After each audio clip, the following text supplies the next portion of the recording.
Sampai Al-Imam Asy-Syafi'i pernah mengatakan, man arada dunya fa'alaihi bil ilmi.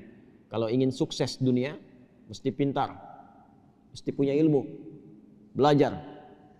Ya, karena itu pembuka dalam Al-Quran, wahyu pembuka menggunakan kata iqra, baca. Baca itu gerbang pertama pengetahuan. Orang banyak baca, banyak pengetahuan, potensi tinggi mendapatkan peningkatan status kedudukan di dunianya. Makanya coba lihat ya, ukuran materi dunia pun itu ilmu melekat. S1, S2, S3, salary-nya beda kan? Ya, kehormatannya beda kan? Nah, jadi kalau ingin meningkat dunia, kata Imam Asy-Syafi'i, tingkatkan pengetahuan dan belajarnya sampai paham. Jangan cuma datang, duduk paling belakang, nggak nanya, ya, terus ujian minjem catatan teman sehari sebelumnya. Ya, sampai paham, sampai mengerti, sehingga jadi pakar di bidangnya, jangan tanggung. Ya, fikih sekalian, kata Quran fikih sekalian. Quran surah 9 ayat 122. Insan beriman itu kalau belajar, ya, dia pastikan apa yang dia pelajari paham, tidak keluar dari ruangan sampai dia mengerti apa yang dipelajari. Lihat tafaqahu fid din. Kemudian waman aradal akhirah fa'alaihi bil ilmi. Kalau menginginkan sukses akhirat pun, kata Imam Asy-Syafi'i, itu modalnya ilmu juga. Ilmu juga. Bagaimana bisa sholat kalau nggak ada ilmunya? Ya, bagaimana bisa zakat dengan benar kalau nggak tahu ilmunya? Kepada siapa dikeluarkan? Kalau nggak tahu ilmunya, nggak paham cara menunaikan sholat, nggak tahu bilangannya, besok-besok nanti subuh 4 rakaat. Ya, kalau nggak tahu tentang ilmu akidah dengan benar, didoktrin orang, tiba-tiba tembak orang, bom orang, bunuh orang dengan cara yang tidak benar, alih-alih pengen ke surga, masuknya neraka jahanam, nggak keluar-keluar. Hati-hati. Wa may yaqtul mu'minan muta'ammida fajaza'uhu jahannam wa ghadiballahu 'alaihi khalidan fiha wa ghadiballahu 'alaihi wa la'anahu wa 'adda lahu 'adzaban 'azima. Siapa yang sengaja merencanakan pembunuhan dan korbannya ada satu orang beriman saja, satu saja, maka ancamannya, tuh ancamannya, pidana itu ancamannya, ya, neraka jahanam, kekal di dalamnya, nggak keluar-keluar. Allah murka kepadanya, Allah melaknatnya, dan dijanjikan sudah masuk jahanam, siksanya berlipat, kata Allah. Jahanam saja sudah nggak kebayang, dan siksanya berlipat. Tuh, tergambar nggak tuh? Ya, tergambar nggak tuh? Surah An-Nisa itu, ya, ayat 93 itu sampai dengan 94, itu merencanakan pembunuhan sengaja. Dan saya lihat sekarang itu kayaknya tidak meresap kepada jiwa-jiwa insan yang mengaku beriman. Hampir tiap hari kelihatan tuh, terdengar, terbaca peristiwa-peristiwa yang sampai saking mudahnya menghilangkan nyawa padahal ancamannya tinggi. Ya. Bagaimana kalau bukan beriman? Faka'annama qatalan nasa jami'a. Hati-hati. Satu manusia pun itu di sisi Allah kalau sengaja itu terjadi, itu dosanya seakan membunuh semua manusia. Tinggi. Karena itu biasanya kalau ada satu pasal dalam undang-undang bahkan di kita itu yang ancamannya tinggi, berarti perbuatannya berbahaya. Ya. Coba lihat narkoba itu kan, terorisme dan macam-macam yang lainnya, ancaman pidananya tinggi kan, hukuman mati atau bahkan seumur hidup. Intinya ingin menunjukkan ada perbuatan yang sangat berbahaya, jangan dilakukan. Ya. Nah, itu sebetulnya sudah fitrah kehidupan. Al-Quran membawa fitrah yang sama, kenapa disoal? Ya. Jadi ketika ada hukum misal semacam, kata Allah disampaikan, ini ya, daripada orang mencuri, potong tangannya. Kalau orang mau bunuh, pikir dulu, dikisos nanti dibunuh lagi, ancamannya hukuman mati. Pembunuhan, ya, ancamannya hukuman mati, dikisos tuh hukuman mati ancamannya. Ya, untuk pembunuhan. Kenapa mesti disoal? Kan sama saja dengan logika berpikir dalam konteks hukum manusia. Ya, yang ditetapkan ini menunjukkan bahwa ada perbuatan yang sangat berbahaya, jangan dilakukan. Karena itu spirit Quran yang mengatakan walakum fil qisasi hayatun ya ulil albab. Kalau Anda berpikir bukan masalah menghukumnya, tapi di balik itu ada penjagaan terhadap maslahat kehidupan yang kalau diancam dengan ancaman yang tinggi cenderung memotong orang untuk berbuat yang salah. Jelas ya? Nah, itu ilmu. Karena itu saking tingginya ilmu, hal pertama yang diberikan kepada Adam alaihissalam sebelum turun ke bumi itu bukan harta, bukan kedudukan, tapi ilmu. Quran surah kedua ayat 31, wa 'allama Adamal asma'a kullaha. Dan Allah mengajarkan kepada Adam semua jenis potensi pengetahuan, semua jenis pengetahuan yang menjadikan ia mudah menjalani kehidupan di bumi. Semua diajarkan ilmu. Ya. Karena itu semua para nabi, rasul, karena bertugas membimbing umatnya di setiap eranya, dan Rasulullah SAW ditugaskan membimbing umat, dan risalahnya berlangsung abadi walaupun beliau wafat sampai akhir kehidupan, maka fitrah semua nabi mendapatkan ajaran langsung dari Allah. Diajarkan langsung.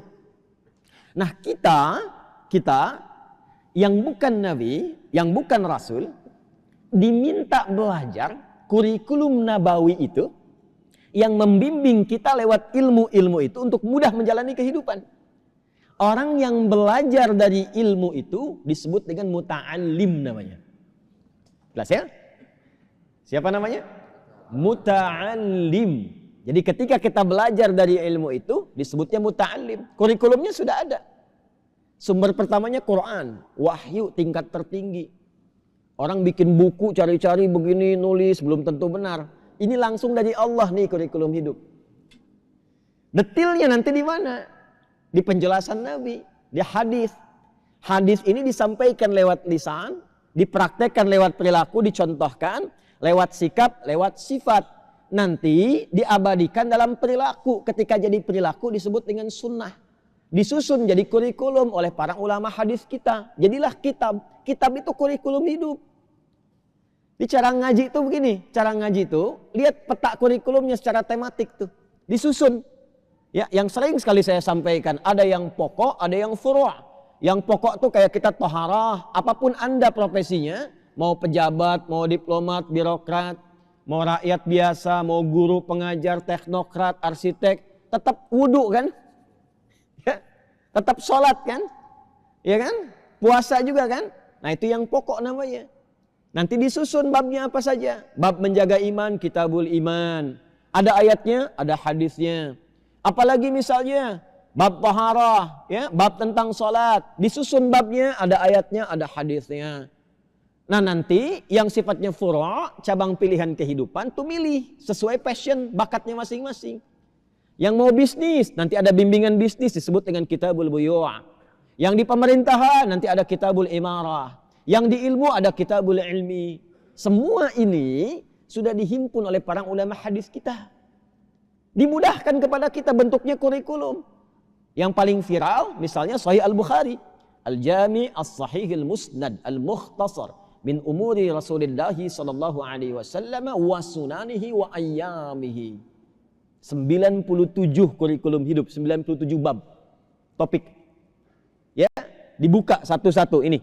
Ini topiknya, ini hadisnya. Ini topiknya, ini ayatnya, ini hadisnya. Tinggal kita buka profesi kita apa, pelajari yang pokok, pelajari yang furu'. Kalau pengen lompat ke masalah ibadah saja, cari kitab sunan.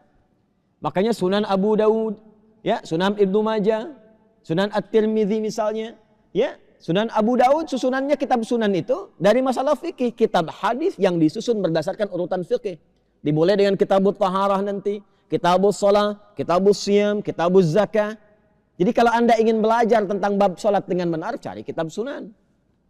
Kalau pengen teladani orangnya, bagaimana seperti Abu Bakar As-Siddiq, bagaimana seperti Sayyidah Aisyah, bagaimana seperti Ibnu Abbas radhiyallahu taala anhuma, pengen tahu hadis-hadisnya berapa banyak yang dikumpulkan, cari kitab musnad.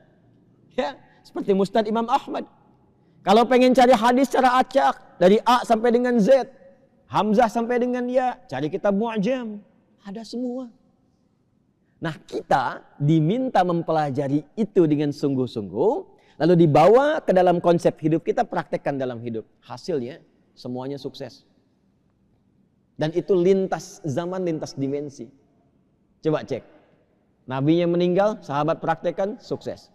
Sahabat meninggal, tabi'in hidup, sukses tabi'innya.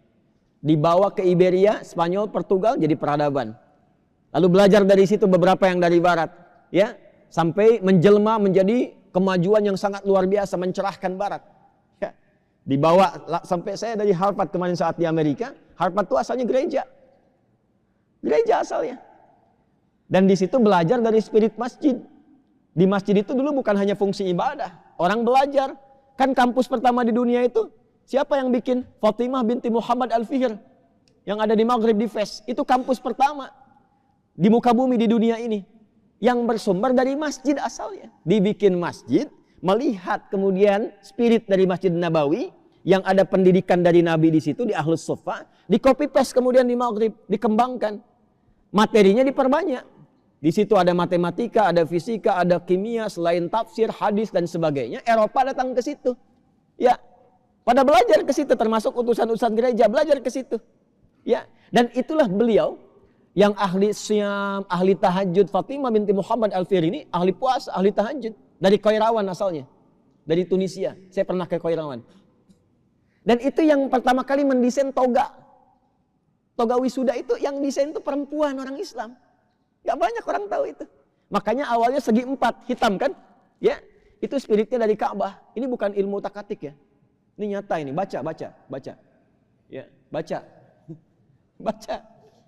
Ini asalnya dari Ka'bah, 4 sudut, 4 sisi, warnanya hitam. Maksudnya apa? Sekalipun sudah banyak ilmu, tawadhu, hadapkan dirimu. Fawalli wajhaka syatral masjidil haram. Niatkan ikhlas karena Allah. Ditarik ke kita jadi kopiah. Hitam tuh. Makanya tidak disebut qalansuah. Bahasa Arabnya kan bukan kopiah ini, peci ini. Taj atau qalansuah. Kenapa dibilang kopiah? Dari kata khufyah. Khufyah itu takut tunduk. Kalaupun banyak ilmu tuh menunduk. Jangan sombong. Kalau udah pakai kopiah itu tunduk, jangan sombong. Kalaupun mulai banyak, jangan mudah salahkan orang. Ya, tenang, baik. Pakai baju koko, baju takwa, walibasu takwa dzalika khair. Bawahnya sarung. Kok sarung? Kan bahasa Arabnya izar. Kenapa bukan izar? Dari syar'an, sarungan. Hidup itu pakai syariat, syar'an. Hiduplah dengan syariat.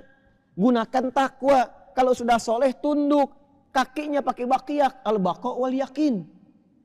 Itu asalnya. Makanya orang pesantren pakai baqiyak kan? Ya, baqiyak itu dari mana katanya itu? Al-baqa wal yakin. Ya, melangkah dengan yakin pasti. Wal baqa lillah, karena Allah. Itu asalnya. Orang tua kita itu tidak banyak dulu materinya, cuman dipraktekan. Orang sekarang banyak materi nggak dipraktekan.